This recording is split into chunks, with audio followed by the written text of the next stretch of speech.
ကိုနဲ့ပတ်ဝန်းကျင်မှာကို့အမေကိုကြွေးတယ်ကို့အဖေကိုကြွေးတယ်ကို့မိသားစုကောင်းမွန်ထားတယ်ကြွေးတယ်မွေးဒါဌာနကောင်းမှုတွေပဲလေ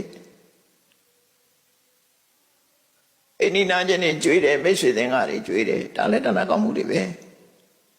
ဘာပဲလှူဒန်းကြွေးမွေးဟိုလိုအလှကြီးလုံးမှဌာနကောင်းမှုမဟုတ်ဘူးလုပ်လို့ရတယ်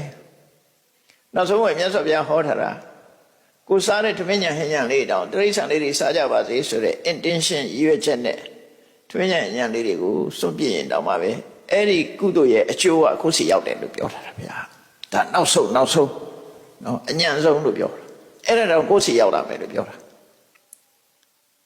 အဲ့တော့မိတ်ဆွေတွေကိုကော်ဖီလေးတစ်ခွက်တိုက်တာတို့ထမင်းလေးတစ်နက်ကျွေးတာဒါတွေလည်းဒါနတွေပဲအကုန်လုံးကအဲ့ဒီကတော့အရက်တော့မတိုက်နဲ့ပေါ့ရတိုက်တာသူ့ကိုဖြည့်စီရရောက်သွားတယ်နော်မဟုတ်တဲ့ဘက်ကိုအားပေးတဲ့ဒါနမျိုးတော့မလုပ်ကောင်းဘူးကုသိုလ်လို့ထင်ရပေမဲ့လို့တစ်ဖက်သားအကျိုးပျက်စီးသွားတဲ့ဟာမျိုးကြရင်တော့ဒါနလို့မခေါ်ဘူးသူကနော်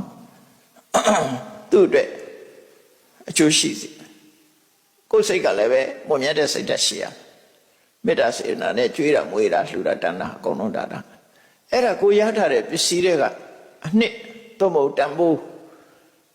ပစ္စည်းဥစ္စာတွေကတန်ဖိုးကိုရယူခြင်းလို့ရှိရင်ဒါနကောင်းမှုလို့ကိုခန္ဓာကိုယ်ခြေလက်အင်္ဂါတွေကတန်ဖိုးကိုရခြင်းဘာလို့အောင်ကိုယ်ရဲ့ကြီးတဲ့ပုဂ္ဂိုလ်ခါတော်ပြုနော်ကိုယ်ကြီးတဲ့ပုဂ္ဂိုလ်တွေကိုခါတော်ပြုတယ်ယူသေးတယ်လေးစားတယ်လက်ဟုတ်ချီတယ်ရှ िख ိုးတယ်အဲ့ဒါဝိယဝိစာတွေလုပ်ပေးတယ်ဟိုဖိုးကြီးမေကြီးတွေလမ်းမလျှောက်နိုင်တွဲပြီးတော့ပို့ပေးတယ်ပုဂ္ဂိုလ်မရွေးဝိယဝိစာလုပ်ပေးတယ်အဲ့ဒါတွေကကိုယ်ခန္ဓာကိုယ်အရင်ပြုပြီးတော့ရလိုက်တဲ့ကုသိုလ်ပဲနောက်တစ်ခါကိုယ်ခန္ဓာကိုယ်အရင်ပြုပြီးတော့လုပ်တာကိုကျင့်သီလထိမ့်သိမ်းဆောင်းရှောက်တယ်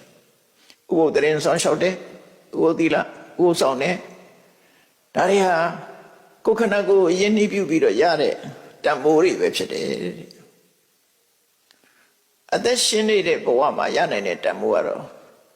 လောကကြီးဟာဘယ်ရမှမမြဲဘူးအလုံးဟာတခဏသာဖြစ်တယ်ထာဝရဆိုတာမရှိဘူးလို့တစ်ချိန်ကျရင်လောကကြီးဟာအလုံးထွက်ခွာသွားမယ်ဆိုတဲ့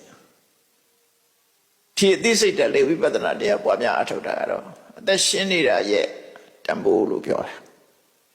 အသက်ရှင်နေတဲ့အချိန်မှာတန်ဖိုးရအောင်ယူဖို့ရတော့မမြဲဘူးဆိုတာကိုသိဖို့လိုတယ်ဘာလို့လဲဆိုတော့အသက်မရှိတော့ဘူးဆိုရင်ဒီတန်ဖိုးမရနိုင်ဘူးတော့လေဒါကြောင့်အသက်ထင်ရှားရှိနေတော့တန်ဖိုးကိုရအောင်ယူပါလို့ဒီလိုပြောတာနော်